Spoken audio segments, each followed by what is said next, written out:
Welcome to Game of Books with Cathi in South Dakota. That's me, and Christie in South Florida. That's me. We're two newbie writers sharing our take on wine, food, and mystery books. And the authors who write them.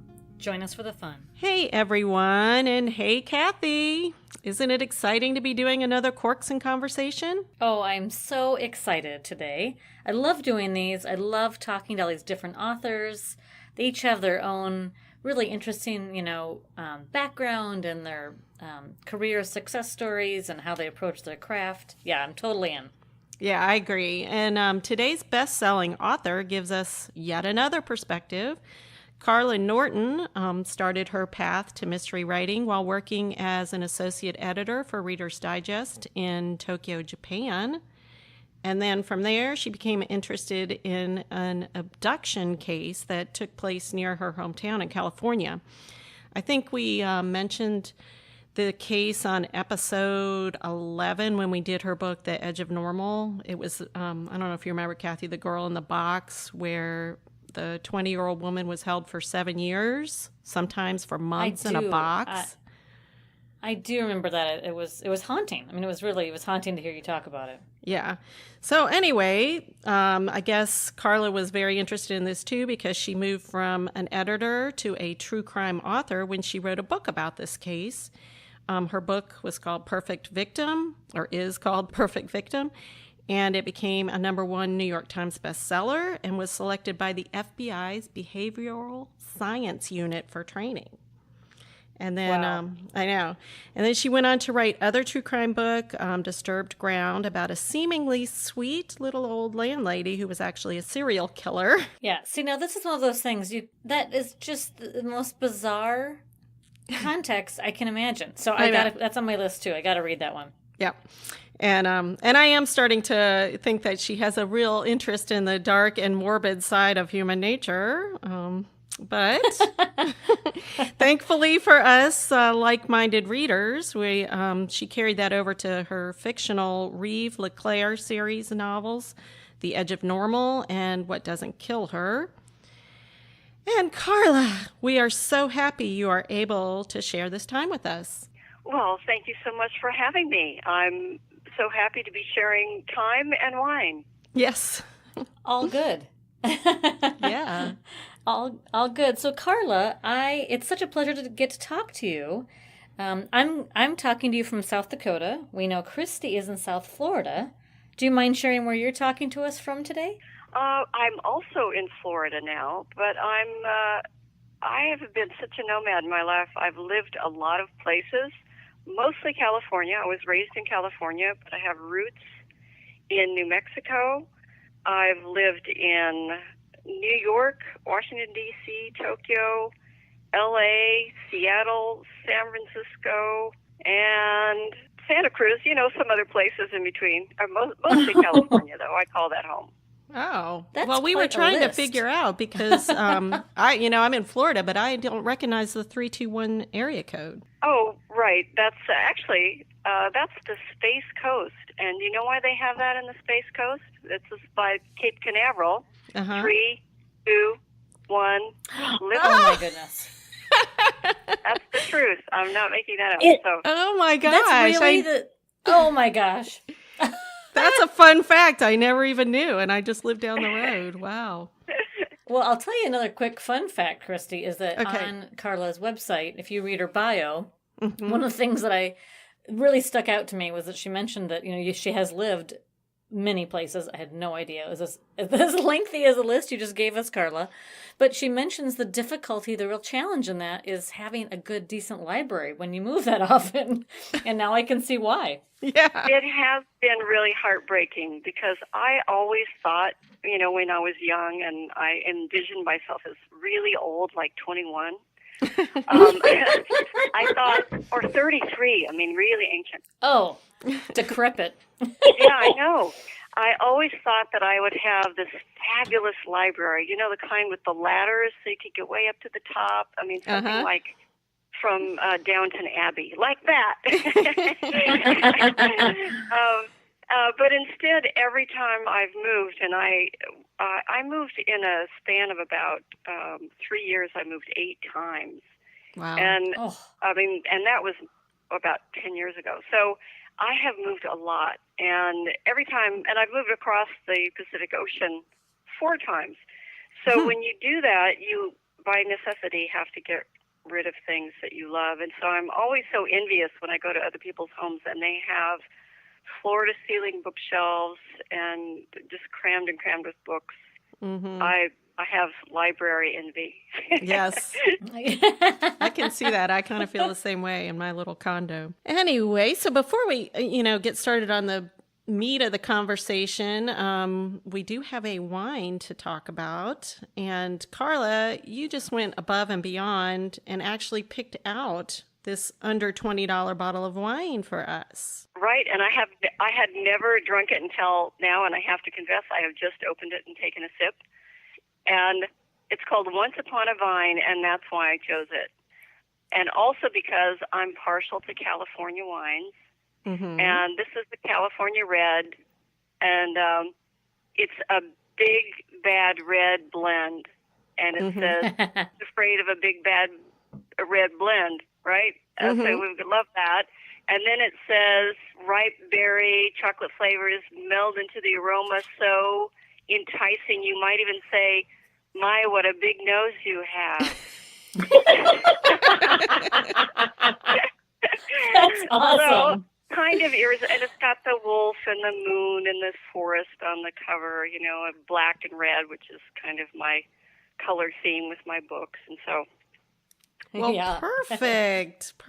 And you know what? I just took a sip too, and I can taste a little bit of berry and chocolate. And I'm so sad, though, Cathi, you don't get to taste it, do you? I couldn't find it in my local store. Oh, well, don't you have another wine you can have? I do. I have brought another one with me. But I'll tell you, I was so taken by the one you chose and the label, and it just looked so great that it's on my list. So next time I travel, I'm going to pick it up somewhere. So great. Here's my contribution. Cheers. Cheers. So that's awesome. So I was so sad that I couldn't find it, but I did find something that I think you guys should look for in your stores as well. Okay. I picked a California Red as well because I know Carla said she had liked California Red, and I also am very partial to California Red. And so I picked the Dreaming Tree wine. Oh, and it has this, it's got a beautiful label, and I picked it actually because a friend had given me a bottle of it a few weeks ago. One of my friends I went through yoga certification with, and we were celebrating a little bit, and she brought me this bottle of wine, and I initially thought, I've got to show this to Christy, because it just is a beautiful label, and it's a great bottle of red. But what I didn't know is that it's got a really cool kind of story behind it.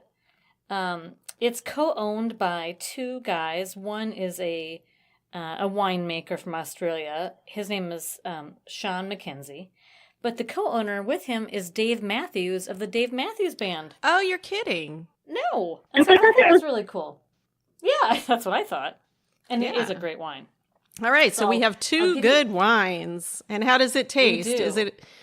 Well, so my tasting notes are classic aromas of blackberry and plum wrapped in toasted caramel and dark chocolate and mouth-filling tannins. It's an elegant and supple wine is the description. Well, that sounds good too. Yeah, it is a whole meal. It's everything. It's your salad through your dessert. But it is very drinkable. So cheers, ladies. Cheers. Cheers. Okay, now that we've had our sip of our wine, let's get talking. And let's talk crime. Can you tell us how you made the transition from an editor in Japan to a crime writer in California? I mean, because our listeners are pretty interested in the process and how we become published authors, basically. And everyone has a different story. Mine, I think, is unusual just because I was living in Japan. Yeah. And the Associated Press wire service started picking up these stories out of Red Bluff, California, which is just a stone's throw from where I grew up in Northern California. And when I first heard the stories, that this woman claimed that she'd been kidnapped and held for 7 years, most of the time in a box, and yet she had a job at the end, and there's a wife involved. I just thought that can't be true. I don't believe that story. But there kept being more and more stories in the local English language paper, the Japan Times, that carried the AP wire service. And so I was just really intrigued. And then it just happened that I'd planned a trip home, and I learned more about the story, and I was so fascinated. It was one of those stories that you just have to keep asking questions about the mind control issues. At that time, I didn't know what Stockholm Syndrome was. The slavery contract that she signed, the slave name that she took, the role of the wife in the whole arrangement. It was just mind-boggling. So I did what you're not supposed to do, and I cold called an agent. I had a friend who'd written a book, and I said, Warren, who's your agent? He told me his agent's name. So I cold called the agent in New York. Wow. And I told him the story, and he said, have you written any books before? And I said, well, not exactly. I just finished editing them. The agent who spied in Japan, and then defected. And then he said, well, you're living in Japan? I said, yes. And he said, well, okay, so what you need to do is quit your job with Reader's Digest, come back to the States and cover the trial, and this is what you need to do. And he laid it out for me. I was telling a friend about this a while ago, and I said if he'd blown me off, I probably wouldn't have pursued it. And she said, Carla, he was blowing you off. People would not quit their jobs, come back to the States, and sit through a trial with the possibility that maybe they could write a book. But, of course, I didn't know what I was doing, so I just plowed right ahead. And I thought the trial took forever. It was 6 weeks. Yeah. In retrospect, that wasn't so long with Disturbed Ground. No. The trial was a year, including jury selection and then deliberations. So that was a much, much longer and more involved case. But anyway, I co-authored the book with Christine McGuire, who prosecuted the case. And so how did you, can I ask, did you just approach the prosecutor during this, like the pretrial portion and tell her what you were doing, or? No, what I did was, actually, I went back to Japan after I called the agent, and I ordered the preliminary hearing transcript. That was a really important document, so I had that, and from that, I started working on kind of an outline, deciding how to lay out the story, and I realized at that point that I was going to have real problems with it, because readers don't really want to spend 7.5 years in a box. Right. No. I mean, it really is a horrible case. Yes. I can tell you some details about her kidnapping and her captivity, which are really mind-boggling, absolutely terrifying. It's amazing, actually, that Colleen Stan survived. Right. I believe that this perpetrator murdered someone previously, but he's never been charged with that crime. In any case, then after the trial, once all the evidence had come up, then I talked to the prosecutor about working on a book together. So then it took me a while to actually get sample chapters written and a proper book proposal out. So it was a process, and luckily I had a very good editor who, kept me on task, and I was able to raise questions about the captivity that would be answered in the prosecution, and so I juxtaposed the chronology. Yeah, it was kind of an unusual structure. Usually when you read true crime books, they're more straight chronology, but I couldn't do that with this book. I did do that with Disturbed Ground, because that's a much more kind of straightforward story in some ways. Yeah. I think it's so interesting that you got to have kind of a sounding board then back and forth with the prosecutor while the process is going on. That sounds very, like, kind of a rare opportunity. Yeah, I could clarify things with her that, came up in court.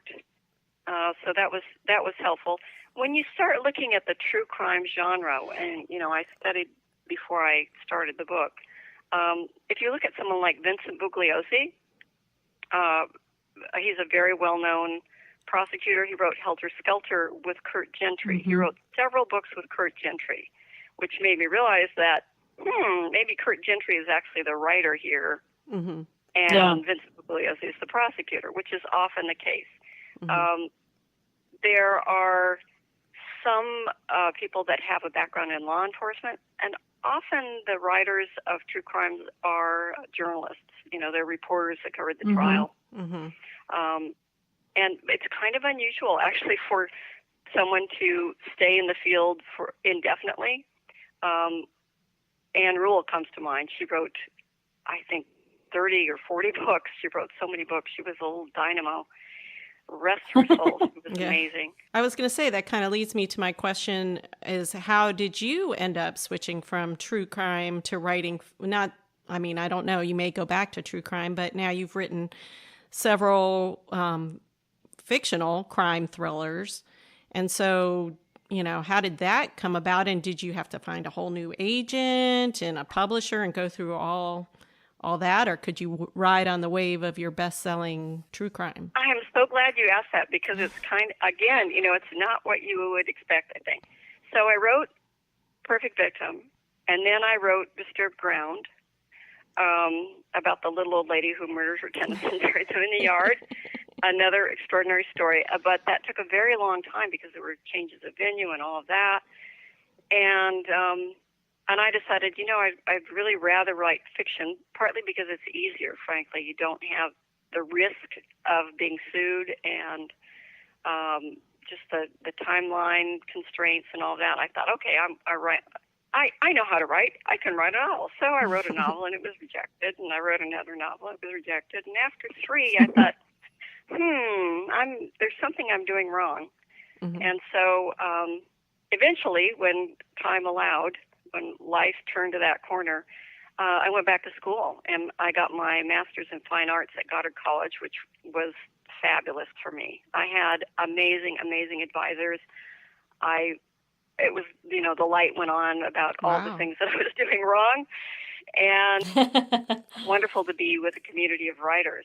And so as part of that process, I wrote a 4th novel, which after I graduated, I looked at it again and realized what I would need to fix in order to make it truly publishable, and I said I didn't love it that much. At the same time, the Jaycee Dugard case came about, and I don't know if you remember her. But yes. She was I think 11 when she was kidnapped in Tahoe, and then she was I think 20 something when she was rescued, mid or late 20s when she was rescued along with her 2 children in somewhere in California, Antioch, I think. And anyway, so again, it was a man, his wife, crazy team. That's just crazy to me. Yeah. And so I was interested in captives, and I started writing kind of an academic piece. And I wrote about 90 pages comparing Colleen Stan, Jaycee Dugard, Elizabeth Smart, also kidnapped by husband and wife, and then some references to Patty Hearst, who was abducted by a group of people to SLA. But it wasn't really a story. It was more research. And so from that, I decided, I really want to write a character who is not a victim of captivity, but a survivor of captivity, who helps other survivors. And so that's how I came about with the idea for The Edge of Normal. Oh, I love Reeve LeClaire. She's just she's tough. Got so much depth, Well, I guess you wrote her with so much depth. I've seen Elizabeth Smart does some kind of, I don't know if it's a series on television, or I've seen her doing some things with other survivors, and right away I thought about your character, interestingly.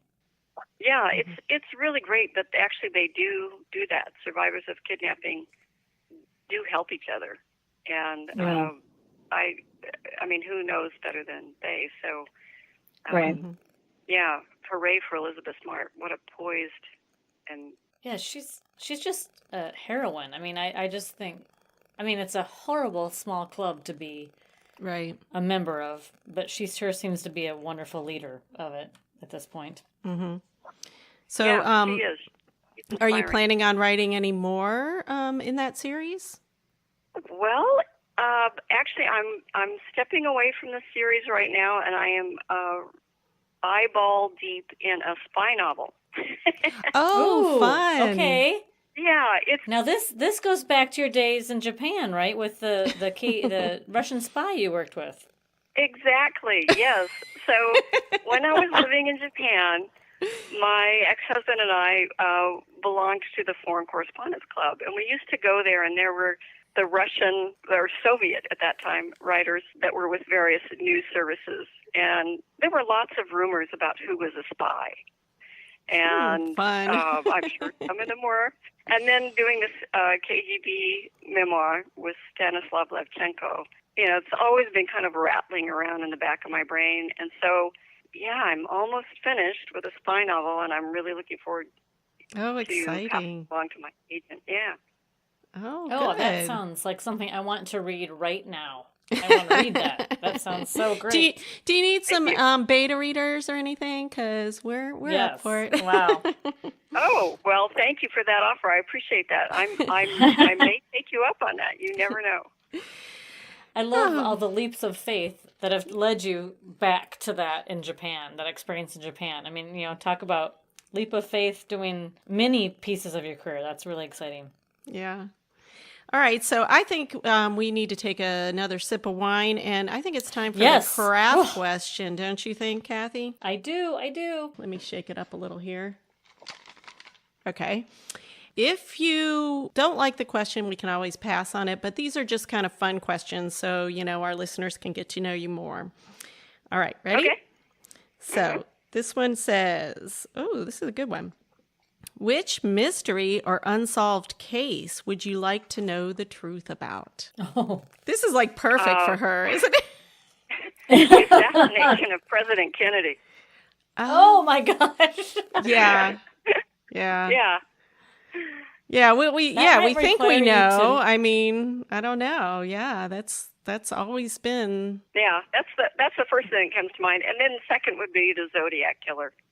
I read that book when I was living in Northern California, very close to where he killed all those people. Mm-hmm. And even though it was like years and years afterwards, I went around, I double checked all my doors and windows, and like kept all the lights on. It just freaked me out. Yeah. And then here she is writing about it years later. Oh, good. Yes, I think those are great answers.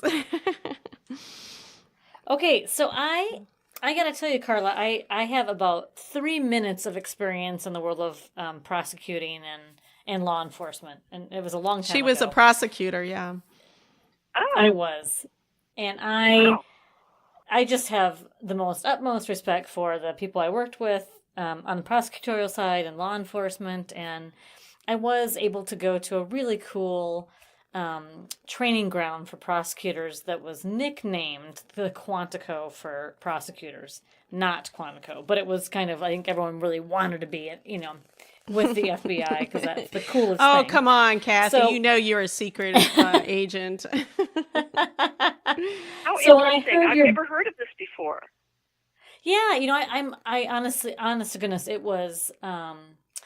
2000, maybe 1999 or 2000. I got to go do this. I was a new prosecutor, and it was a training for prosecutors, and I believe it was in South Carolina, on a very kind of secure grounds, because who wouldn't like to know there are a bunch of prosecutors around. Right. Oh, that sounds like a good fabulous setup for another novel, doesn't it?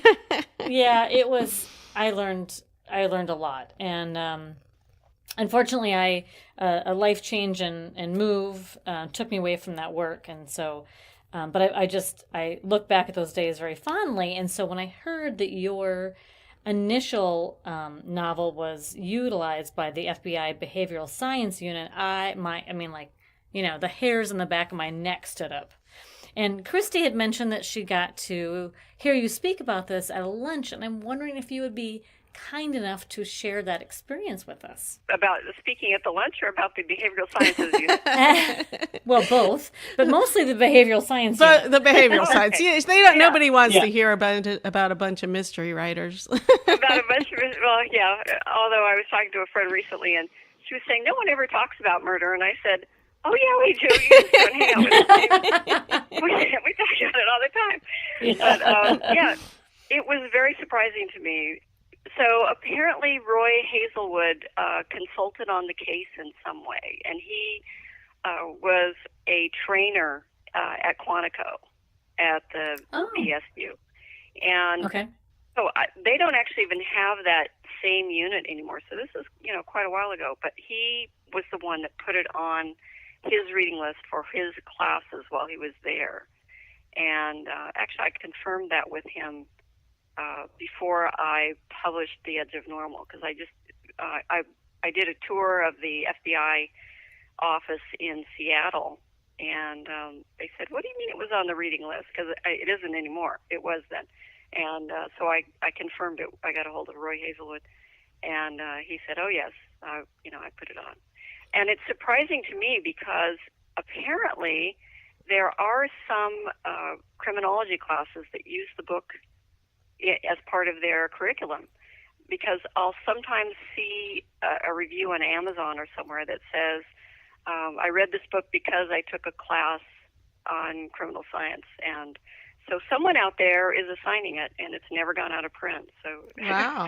I think that must be why. That's pretty cool. I mean, really. Yeah, it's really nice when you meet someone and they say, oh, I read that, Yeah. And so there's still interest. And even though, it was a New York Times bestseller when it came out, you would think that, it's kind of passé at this point. But there are generations of people that don't know that case. And especially now, it's like there's this resurgence in the interest in true crime, maybe because of podcasts. Yeah, it could be. I don't have any basis to say this, but it seems to me that true crime is absolutely on the forefront where it hadn't been as much, I don't think. Plus, we're finding out more stuff, don't you think? I mean, like, because of the way news travels so quickly, we find out right away. I mean, maybe. Yeah. That's one thing that you would think about true crime, because people can check and they can find out whether the person was prosecuted or not. So it's not a surprise. So it really comes down to storytelling, like any book. It's a question of how you present the information. So think about the OJ case. I mean, there were many, many books on that case, all of them different. And so that's, it's kind of daunting in a way, because when you think about, should I write about this case? You really need, I think, a personal reason. It has to interest you on some visceral level that, you have to be invested in it, because you really have to live with the story the whole time. And these are real people. You have to be considerate of their feelings. There are real losses involved.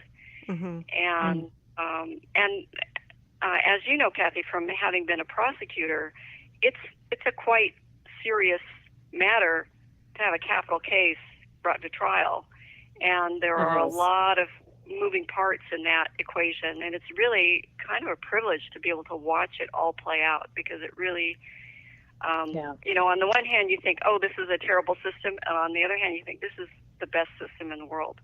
So it's amazing how well it works, considering the faults that do exist because of human behavior, and I think too, it's so, especially as true crime has become such a interest for people, Carla, from being firsthand there, that I think true crime can sometimes lose its, human touch sometimes, right? When we want to talk about it a lot, because there's a true victim here whose life was altered in a way that we can't even fathom. There is that. And then, well, as I was talking about in my talk, just as preparation, I was thinking about different subgenres because I was at a writers conference recently, and they gave some other people gave a talk on true crime, and they started off the panel discussion by denigrating the whole genre, saying how sensationalist it was. And I was looking around going, is anybody else here a true crime writer? Because I just was on the edge of my seat. I wanted to argue. Were you waving your arms? I was, yeah. And so that's kind of why I started thinking about all the subgenres. I mean, there are historical true crimes, like The Devil in the White City. Mm-hmm. There are first-person true crimes, like Louise Duncan's Who Killed My Daughter. There are quirky true crimes, like Midnight in the Garden of Good and Evil. Mm-hmm. There are foreign true crimes, like The People Who Eat Darkness and The Monster of Florence.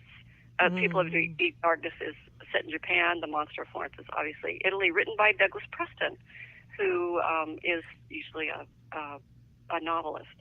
So, I mean, there are many, many, many types of true crimes, and some of them, like Vincent Bugliosi's book, are kind of the classic, there's a criminal case that he describes the characters and what happens, and then he talks about the prosecution or defense, and he's done both.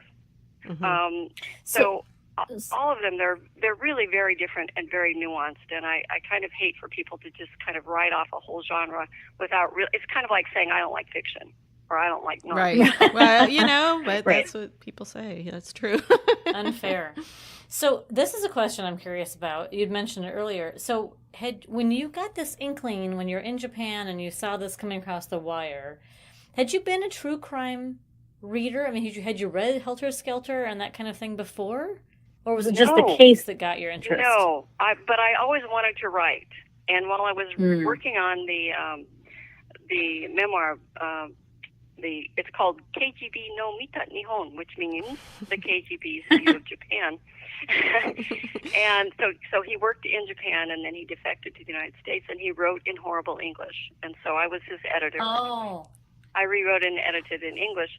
And then that was translated into Japanese, so that's a quirky road. But every time I would get a chapter, I would just be gnashing my teeth, thinking, if this guy can write a book, I can write a book too. Right. If he's got a contract, get me one now. Yeah. So I thought it's tenacity. It's just hanging. I was like, I always wanted, from the time I was 7, I wanted to be a writer. So when this case happened, and it was, pretty much right in my backyard, I thought someone's going to write about this, and it could be me. And so, how do I live with myself if I don't try? I mean, I might fail, but I need to at least try.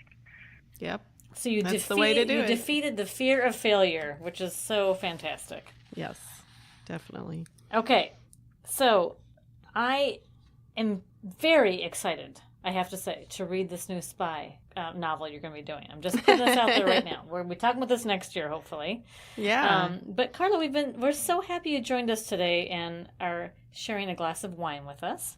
Yes. Before we wrap up, we always have one final question that our mysterious foodies like to hear. And so we ask all of our authors in our Corks and Conversation series. And I think you can include your new one in this if you want. But which of your characters would you like to share a meal with, and what would it be? Ooh. Well, this is a character from my new novel. And wonderful. I think it would be Suzuki Son, who is a North Korean spy living as a Japanese woman in Japan. Whoa, that sounds so cool. What? This is not at all far-fetched. I went to Korea. I visited the DMZ. There are 4 tunnels underneath the DMZ, and the tour guide said, based on accounts of defectors, there are as many as 20. Wow. And it's pretty common knowledge that in South Korea, certainly there are lots of North Korean spies. In Japan, there's a very large Korean population. When you start following the news, as I have for the past few years, you will see North Korean spies arrested all over the planet. So it's not a stretch at all to have Suzuki Son, who speaks fluent Japanese, and is based on a real person who was a spy, North Korean spy, whose family, she was raised partly in Cuba. Wow. And, as a child, her father was a diplomat, and then she went to spy school in North Korea. And then their stories diverge. But anyway, Suzuki Son and I would definitely have sushi. Yeah. And lots of sake. I was going to bring sake, but then I thought, it's, easier to just get wine. But anyway, cheers. Okay. Well, cheers. Yes. Oh, that is fantastic. That's the best answer ever. I love that. That just makes my day. I know. Thank you. Well, thank you so much. Can't wait to read it. Yeah. Yeah. So, I can't wait for it to be out. yeah. We're definitely going to have you on. We'll get the book too, because I've got your other books and I've enjoyed them. So I'm sure this is going to be equally as good.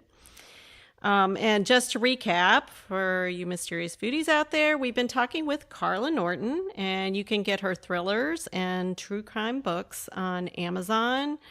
And we can put the links on our website and probably on your website too, right, Carla? Oh, yes. Just go to carlanorton.com and you can find the links there. I'll let you know that Disturbed Ground is only available as an ebook now, but it's of course, on Kindle, also Barnes & Noble Nook, Kobo, and any other digital format. So, great. And all of my books are. So, The Edge of Normal, What Doesn't Kill Her, Perfect Victim, Disturbed Ground, and To Be Announced. Okay. All right, and so let's remind everybody what your website was again. Is it carlanorton.com? Yes. Mm-hmm. All right. And are you on social media, Carla? Yes, I'm on Twitter, I'm on Facebook, and you can find those links, and on Goodreads also. You can find those links on my website. They're the little icons. You just click on the icons, it'll take you right there. All right, everybody, you can reach Carla very easily. If you have any more questions do or so. anything. Please do. Yeah, do so. Okay, and we'd also love to hear from you at Game of Books, and hear what you thought about Corks and Conversations number 9 with Carla Norton. So let us know on Twitter or Facebook. Our handle's at GOB Writers. And if you like listening to today's conversation, Corks and Conversation, please be sure to subscribe to us so you can download our upcoming Corks and Conversation with more published authors, as well as our regular Game of Books episodes, where you can get your food, wine, and mystery tips every Friday morning, just in time for the weekend. This is Christy and Cathi saying thanks for listening. Bye, everybody.